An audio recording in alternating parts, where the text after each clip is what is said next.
পুলিশের সঙ্গে সংঘর্ষে রংপুরে বেগম রোকেয়া বিশ্ববিদ্যালয়ের শিক্ষার্থী আবু সাইদ নিহতের ঘটনায় বিরোধী ছাত্রলীগের সভাপতি পমাই বড়ুয়ার প্রাইভেট কার আগুন দিয়ে পুড়িয়ে দিয়েছেন বিক্ষুব্ধ শিক্ষার্থীরা।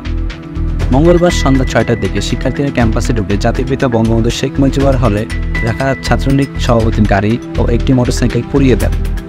এ সময় সঙ্গে থাকা আরও ৫ মোটরসাইকেলও আগুন দেওয়া হয়। সাধারণ শিক্ষার্থীরা ক্যাম্পাসে প্রবেশ করায় ছাত্রলীগের নেতাকর্মীরা ক্যাম্পাস ছেড়ে চলে যান।